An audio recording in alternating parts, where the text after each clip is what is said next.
présentation, on va essayer de voir le rôle du tabac dans l'auto-immunité. C'est vrai que le tabac reste un facteur environnemental pouvant être impliqué dans l'émergence de plusieurs maladies auto-immunes. Et on va voir que c'est essentiellement la nicotine qui est un composant principal de la fumée de cigarette qui intervient directement dans l'auto-immunité. Le tabac, en fait, c'est 4000 substances différentes qui ont été identifiées dans la fumée du tabac. Et la nicotine, c'est elle qui crée la dépendance et qui passe directement dans le sang. Et on va axer essentiellement sur la nicotine, qui est associée à la phase particulière donc, de la fumée de cigarette. Elle est principale responsable de l'effet immunosuppresseur, comme l'ont indiqué des modèles animaux. Les mentions légales qui existent sur les paquets du tabac sont essentiellement axées sur la pathologie cardiovasculaire, sur la pathologie néoplasique, sur l'entourage, sur la grossesse et sur les enfants. Il n'y a pas d'autres mentions légales. Et donc, y a-t-il un lien direct entre le tabac et l'auto-immunité? En effet, le tabac s'attaque directement aux défenses de l'organisme. Dès l'entrée dans les voies aériennes supérieures et le poumon, il va être à l'origine d'anomalies locales et systémiques qui vont porter sur la réponse immunitaire innée et adaptative à la fois.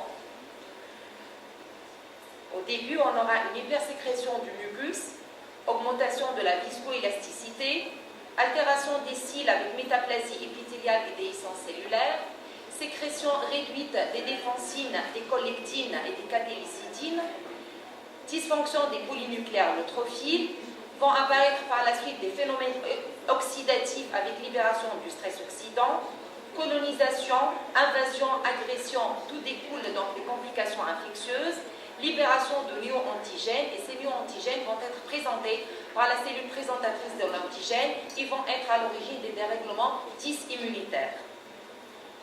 Déjà, quand on prend la salive d'un sujet fumeur, on va voir que la composition est différente de celle d'un sujet non tabagique, avec augmentation des globules blancs, des monocytes, des neutrophiles et des lymphocytes. Déjà, il y a un recrutement au niveau de la bouche et au niveau de la salive. Et ce recrutement va être à l'origine de mécanismes moléculaires avec augmentation de l'agrégabilité plaquettaire, activité antimicrobiale, augmentation de la phagocytose, augmentation également de l'activité des lymphocytes T et libération d'auto-antigènes. Ce qu'on ne sait pas trop, c'est que la nicotine, essentiellement, elle a d'un côté un effet pro-inflammatoire avec libération de cytokines, mais aussi elle a un effet anti-inflammatoire. Et au fait, c'est un effet mixte et mixé. Un effet de la maturation, la sécrétion des cytokines par les cellules dendritiques, de la migration du chimiotactisme et des polynucléaires neutrophiles, augmentation de l'allergie des lymphocytes T, un interféron gamma moins actif, diminution des immunoglobules circulants et diminution de la sécrétion d'interleukine 1, 2, 10, le TNF, l'interféron gamma, l'interleukine 8. D'autre côté, c'est un effet pro-inflammatoire avec augmentation de l'immunité adaptative liée à les cellules dendritiques, augmentation du nombre des polynucléaires et des lymphocytes circulants, diminution du rapport CD4-8 sur CD4 sur CD8, augmentation du TNF-alpha de l'interleukine 6 et libération des radicaux libres. Et en fait, ces radicaux libres vont être à l'origine de la libération du stress oxydatif qui va aboutir par la suite aux dysfonctions endothéliales. Le rôle est surtout axé sur le rôle de la nicotine. Et cette nicotine a, comme on l'a vu, double immunomodulation négative et positive anti-inflammatoire. L'effet de la nicotine passe par deux voies. L'effet pro-inflammatoire passe par l'apoptose des polynucléaires neutrophiles et l'effet anti-inflammatoire passe par la liaison de la nicotine aux récepteurs de la nicotine acétylcholinergique qui sont au nombre de 5 groupes et essentiellement exprimés à la surface des lymphocytes B, des lymphocytes T, des macrophages, des cellules dendritiques et des cellules endothéliales. Et au fait, c'est la liaison de la nicotine aux récepteurs de type alpha 7 qui est à l'origine de cet effet anti-inflammatoire en entraînant une diminution de la sécrétion de l'interleukine 2, de l'interleukine 6, 8, le 17 alpha, en diminuant l'apoptose des lymphocytes T et en modulant l'expression de lymphocytes T régulateurs. Donc, d'une part, un effet pro-inflammatoire via les polynucléaires nucléaire neutrophile, et d'autre part, un effet anti-inflammatoire via la liaison au récepteur acétylcholinergique de type alpha 7. On ne peut pas parler du rôle de tabac dans l'auto-immunité sans parler de la parodontopathie. En effet, la parodonte, c'est le tissu de soutien des dents qui comporte la gencive, le sément, le ligament alvéolo-dentaire et l'os alvéolaire. Le tabagisme reste un facteur de risque indépendant de la maladie parodontale et de perte dentaire, et c'est la fumée du tabac qui est à l'origine d'altérations inflammatoires et immunologiques au niveau parodontal. Et comme on voit, la parodontopathie se trouve au centre de plusieurs pathologies, des pathologies cardiovasculaires, le diabète, les AVC, les pathologies respiratoires, l'hypotrophie fétale avec la prématurité, l'insuffisance rénale chronique, les néoplasies et des pathologies auto-immunes. Et la plus étudiée avec la parodontopathie, c'était la polyarthrite rhumatoïde. Et déjà, lorsqu'on prend la salive d'un sujet fumeur ayant une maladie parodontale, on va voir ce qu'on a déjà discuté et vu, les anomalies des sécrétions cytokiniques. Donc, nicotine d'un effet anti-inflammatoire et un effet pro-inflammatoire. Rassurez-vous, on ne va pas passer en revue toutes les pathologies systémiques. J'ai axé ma présentation sur essentiellement la polyarthrite rhumatoïde de lupus, parce que ça a été débattu même dans les endocrinopathies, les thyroïdites auto-immunes, les entérocolopathies. Et on va commencer par la polyarthrite rhumatoïde, où le sujet a été le plus largement étudié. En effet, on sait tous que l'éthiopathogénie de la polyarthrite rhumatoïde passe par un terrain génétique prédisposé, essentiellement le HLA DRB1, essentiellement l'épitope de susceptibilité qui est l'allèle DRB4. Sur ce terrain génétique prédisposé vient se greffer des pathologies environnementales, hormonales, psychologiques. Et parmi ces facteurs environnementaux, bien sûr, on trouve le tabac. L'évolution de la polyarthrite rhumatoïde telle qu'elle a été étudiée dans les dernières décennies, c'est qu'elle passe essentiellement par 4 phases.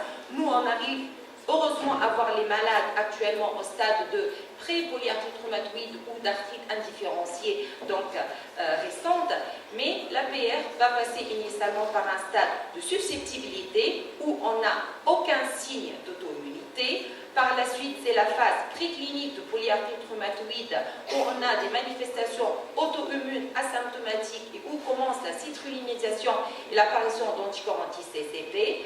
À un stade précoce sans manifestation, typique qui permet de retenir le diagnostic de polyarthrite rhumatoïde, à une véritable polyarthrite rhumatoïde classée selon les critères de l'ACR et l'ARA. Le tabac est un facteur de risque au cours de la polyarthrite rhumatoïde, surtout lorsque les patients présentent cet épitope de susceptibilité ou le CHEP épitope qui est représenté par la région hypervariable, la 4e, au niveau de l'allèle DRB1. Quand on essaie de voir l'évolution naturelle de la polyarthrite rhumatoïde, on peut individualiser 5 stades, 3 asymptomatiques, la prédisposition génétique, les facteurs environnementaux et les manifestations auto-immunes non symptomatiques cliniquement, et 2 stades où apparaissent des manifestations cliniques. Et le tabac va agir à ce stade, c'est-à-dire, est-ce qu'on peut prévenir l'apparition du polyarthrite rhumatoïde? Oui, chez un sujet qui est prédisposé génétiquement, si on agit à ce stade, on peut prévenir l'apparition d'une polyarthrite rhumatoïde. Et déjà, parmi les conseils, c'est qu'il faut éviter et arrêter le tabac chez les patients présentant cet épitope de susceptibilité. Au cours de la polyarthrite rhumatoïde aussi, le tabac va agir non pas uniquement dans la citrullination à une étape au niveau cartilagineuse, mais ces désordres immunologiques commencent déjà dans le mucus pulmonaire. Et on rapproche ce qui se passe au cours de la polyarthrite rhumatoïde à ce qui se passe au cours des bronchopneumopathies chroniques obstructives, où il y a l'altération au niveau du mucus alvéolaire comme étape initiale. Voilà, on a une similarité d'action du tabac sur ces 2 pathologies. Donc, est-ce que tabac est synonyme de facteur de risque de polyarthrite rhumatoïde? En effet, ce risque, ce qui leur ressort dans la littérature, c'est qu'il ne concernait que la polyarthrite rhumatoïde exprimant les anticorps anti-CCP. que le risque de développer une polyarthrite rhumatoïde est proportionnel à la durée et à la quantité du tabac consommé. Ça se voit plus chez l'homme. Il n'y a pas de relation entre le tabagisme et le statut hormonal. Et déjà dans l'étude connue du Nurses Health Study, le risque relatif est multiplié par 40, même 20 ans après l'arrêt et le sevrage tabagique. C'est surtout lorsque on a cet épitope de susceptibilité, parce que si on n'a pas cet épitope, fumeurs ou non-fumeurs auront le même risque relatif à peu près de 1,5 fois, alors que si une personne qui fume a les deux copies de cet épitope, il y aura un risque relatif qui peut atteindre les 40 de développer une polyarthrite rhumatoïde séropositive. Les études n'étaient pas homogènes. En effet, les statuts, donc fumeurs, non-fumeurs, n'ont pas été utilisés de la même façon. La durée du tabagisme, la quantité, l'âge de début, la durée depuis l'arrêt du début et est-ce qu'il y a la notion de tabagisme passif n'a pas été bien étudiée. Mais ce qu'il en ressort, à peu près il y a une vingtaine d'études, c'est que le tabac reste un facteur de risque de polyarthrite rhumatoïde, surtout chez un sujet qui a la susceptibilité génétique qui existe chez les 3/4 des patients. Qu'en est-il de l'évolution ultérieure? Un patient qui fume et qui a déjà une polyarthrite rhumatoïde, est-ce que ça va altérer ou influencer sur l'évolutivité de la maladie? Plusieurs études, les plus connues et celles qui ont donc réuni un nombre très important de patients, parfois des coronas, mais l'arrêt du tabac ne semble pas modifier l'activité de la maladie. Une fois le processus immunologique est entamé, même l'arrêt du tabac ne va pas l'améliorer. Qu'en est-il de l'évolution structurale et des dommages? Selon donc le score de Sharp, il a été démontré par l'étude suivante que l'arrêt du tabac, lorsqu'on continue donc à fumer en lien aux polyarthrite rhumatoïde, on va avoir une mauvaise évolution structurale avec des destructions et un risque relatif à peu près de 2,78, mais ça n'a pas été confirmé par les autres études. C'est surtout la positivité des anti-CCP qui semble être corrélée à cette évolution structurale plutôt que le tabagisme lui-même. Mais chaque année d'arrêt réduit le risque de manifestations extra-articulaires, on aura moins de complications infectieuses, de complications bronchopulmonaires et bien sûr moins de complications cardiovasculaires et de complications néoplasiques. Qu'en est-il de l'effet du tabac sur le traitement et les thérapeutiques reçues au cours de la polyarthrite rhumatoïde? Le tabac influence son effet à 3 niveaux: la réponse thérapeutique, son maintien et la possibilité de son allègement. Le tabac va influencer la biodisponibilité et la pharmacologie de plusieurs médicaments parce qu'au fait, il emprunte la voie du cytochrome P450. Et dans cette mise au point de 2014, Claire montre que parmi les facteurs prédictifs donnant réponse à certains médicaments, et essentiellement elle était axée à la biothérapie, je vais l'utiliser pour l'APR et pour le lupus, le tabac va modifier la concentration médicamenteuse. Qu'en est-il de méthotrexate, première thérapeutique immunosuppressive prescrite au cours de la polyarthrite rhumatoïde? L'étude AERA, SWIFOT, BEST et la plupart des études confirment qu'un sujet ayant une polyarthrite rhumatoïde et tabagique aura une moindre réponse à 3-6 mois, pas d'effet du tabagisme ancien et pas d'effet de l'importance du tabagisme. Mais lorsqu'on continue à fumer, le méthotrexate sera moins efficace. Pour les biothérapies, celle où le rôle du tabac a été étudié, c'est surtout les anti-TNF, et l'on ressort comme pour le méthotrexate. Lorsqu'on continue à fumer, moins de réponses thérapeutiques aux anti-TNF. Les données actuelles ne permettent pas de démontrer un impact du tabac sur les nouvelles biothérapies. Et pour le maintien thérapeutique, un sujet qui fume aura moins de volonté aussi de maintenir le traitement. Ça apparaît comme facteur prédictif d'arrêt du traitement au cours de la polyarthrite rhumatoïde. Bien sûr, les recommandations de l'OLAR ne peuvent pas passer sans mentionner le tabac comme une recommandation: éviter chez un patient qui a une polyarthrite rhumatoïde de fumer. Donc, l'intoxication tabagique semble jouer un rôle dans l'induction de l'APR en raison de son interaction avec les allèles de susceptibilité et la production d'anticorps anti-CCP, mais en revanche, son application dans l'évolutivité ultérieure, dans les dommages structuraux, est controversée selon les études, mais elle reste un facteur prédictif d'une moindre réponse thérapeutique. Qu'en est-il du lupus érythématosystémique? Bien sûr, sur un terrain génétique prédisposé, les facteurs environnementaux sont à l'origine du déclenchement des mécanismes dissimulitaires et essentiellement le tabac. Ce tabac au cours du lupus va être à l'origine de libération de stress oxydant, de méthylation de l'ADN et également il va stimuler, c'est une particularité pour le lupus, des marqueurs de surface des lymphocytes B, les CD84 et des lymphocytes T qui sont les CD4. Lorsque on prend des patients qui ont un lupus et qui fument, ceux qui fument auront plus d'anticorps anti-DNA natifs, mais ça n'influence pas sur le taux du complément, pas plus d'hypocomplémentémie. Dans la même étude de Nurse Health Study, le risque relatif paraît multiplié par 3. Il n'y a pas de corrélation avec le nombre de paquets années et la précocité du début de l'intoxication tabagique, ni du tabagisme passif à l'adolescence.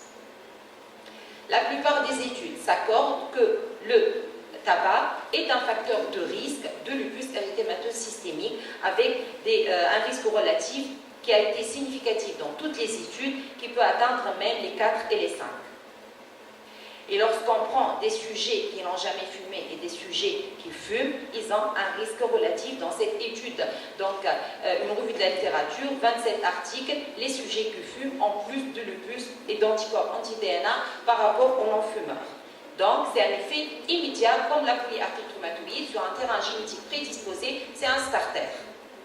Pour l'activité de la maladie, c'est largement controversé. Des études confirment que le fumer va entraîner une maladie lupine plus active, d'autres études non, et sincèrement, je n'ai pas trouvé de supériorité de l'une ou de l'autre.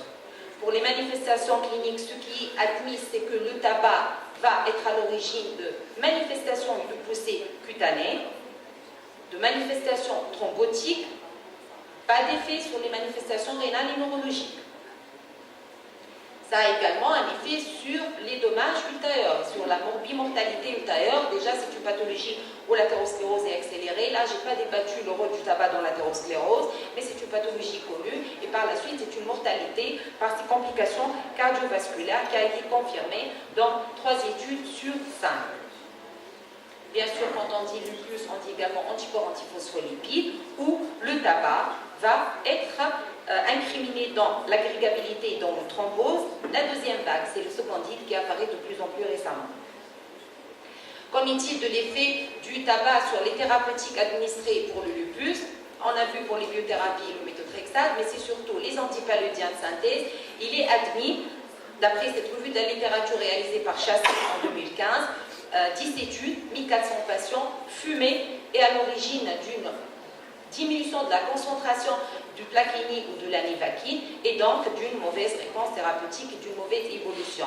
C'est vraiment très retenu. Fumer va diminuer l'efficacité des antipaludiens de synthèse. Et ça a été confirmé donc dans cette étude. 10 études. Également dans les recommandations de l'OLA, pour le lupus, il faut arrêter de fumer. Et c'est une recommandation classée grade 1B. Donc, au cours du lupus, c'est un facteur de risque. Ça augmente ou non le SLEDA, c'est largement débattu. Ça entraîne une poussée cutanée, ça entraîne une inefficacité des antipaludiens de synthèse. Pour les autres manifestations cliniques, c'est controversé également pour la biothérapie. Pour la maladie de Behçet, la nicotine, par son effet anti-inflammatoire, elle va inhiber donc l'interleukine 6 et va stimuler l'interleukine 8. L'effet du tabac au cours de la maladie de Behçet passe surtout par le polymorphisme de la glutathione S-transférase. Arrêter de fumer va être à l'origine de poussées d'aft. Donc, quand on fume, on a moins de poussées d'aft. C'est 6 études où même on a utilisé le nicopatch comme traitement pour lactose buccale. Pas d'effet sur l'atteinte oculaire ni sur l'atteinte neurologique. Par contre, ça entraîne plus de complications thrombotiques et vasculaires. Et donc, les études ont même essayé le nicopatch pour le traitement de lactose buccale. Pour la sclérodermie systémique, bien sûr, le tabac va être à l'origine de toute cette cascade donc, de dysrégulation dissimulitaire. Ça entraîne une mauvaise atteinte vasculaire, pulmonaire, gastro-intestinale, augmente la mortalité et bien sûr, déjà les sclérodermies ont un risque plus élevé de néoplasie du poumon. Avec le tabac, le risque est plus élevé. Pour le syndrome de Gouge-Roger-Graine, donc cette méta-analyse qui a regroupé 5 études, Pas d'effet du tabac ni sur la lymphadenite, ni sur la xérostomie. Alors que nous, on conseille toujours nos patients, un bon état bucco-dentaire, d'arrêter le tabac. Également pour la sarcoïdose, il paraît que le tabac a un effet protecteur. Cette récente étude qui a comparé 345 patients avec sarcoïdose fumeurs et 340 sujets sains, les sains fumeurs, les sains ont plus de sarcoïdose que les fumeurs. Rassurez-vous, je termine rapidement. Pour les vascularites, pas trop d'études. Maladie de Horton, c'est surtout la femme qui fume. Pour les vascularites en cas, c'est plus un effet protecteur. Et c'est surtout les complications cardiovasculaires qui incitent à son arrêt. Donc, à la fin de cette présentation, est-ce qu'on retient que ce tabac est un ange parce que l'effet anti-inflammatoire de la nicotine, mais rassurez-vous, ça reste quand même un démon parce que c'est des pathologies qui évoluent dans le temps. Ce sont des pathologies qui sont associées à un risque de néoplasie et de mortalité cardiovasculaire. Et il faut bien sûr conseiller tous nos patients avec une maladie auto-immune d'arrêter de fumer. Je vous remercie.